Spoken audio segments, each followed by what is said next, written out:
Of course, these days, security of our government is on everybody's mind because the headlines are talking about death threats against this minister, bounty against this minister. Of course, we are under state of emergency because of government officials and judges and persons in prison and whoever. And for those who may have missed a part of the articles that are in the body and they're not featuring on headline news, I just want to read something. Sources say that this wanted man, closely associated with a well-known Toko Sangre contractor and another contractor from the Santa Cruz area, had pumped close to $20 million into the 2025 UNC election campaign with the promised payback of sweetheart contracts through the flagship state programs. In another article, this same contractor would have been spoken about, and this time using the words intelligence reports. Throughout the last few days, you continue to hear that the government has intelligence. They have information. But, well, we ain't hear no names calling because I guess UNC protecting UNC.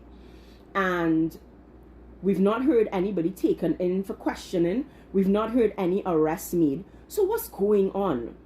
It's either this is a massive distraction, which honestly does not augur well for investor confidence. If we're serious about tourism, none of it. So it's really just very silly when you think about the long game for these to be the kind of headlines that we are putting out there to the international community. That's one. Two, I don't know. Maybe government ministers need to try to justify now, because Kamala Persad-Bissessar would have spoken about no security for her ministers anymore, and PNM spent all this money on that, and we know very well the ministers wanted their blue lights. So now, this sets a good stage to spend millions and millions of our money on blue lights for ministers. Might I remind y'all, Kamala Persad-Bissessar took an issue when she was opposition leader that security for them but no security for you. Might I remind you, when businessmen had families and we had contractors that died because of extortion out of control. You know what families do? They take money out of their own pockets and secure themselves and their families. They don't use taxpayers' dollars. But let me get back to the matter at hand. We knew UNC spent obscene amounts of money on their campaign, and we turned a blind eye to it. We did not demand from them that they declare their campaign financing. In the first 100 days in office, the United National Congress has not spoken about campaign finance reform. Why? Because they very well know that any law that speaks about campaign financing will put them in trouble. We were so desperate to get rid of PNM that we ignored every single red flag. We knew that government ministers were working with thugs. We knew that UNC had put people on their platform with very shady backgrounds. We knew it. We knew it. We spoke about the amount of money.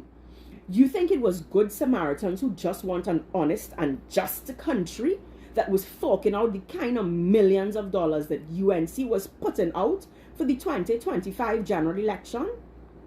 Trinidad and Tobago, I have no one else to blame but you. But those who were so desperate that they sold our country out. And I'm sorry to say, we gave options. We put our lives on the line once more to give options. There were options all over the place. We explained, just like Farley and Tobago, we could put a few other political parties in there to act similarly as independent senators. We could put 2-3 different seats that were not held by PNM or UNC. Look at where we are now, because we ignored the red flags. we were so desperate that we ignored the writing that was clearly on the wall. A party funded by gangs and thugs. And you know what? The sayings are sayings for a reason.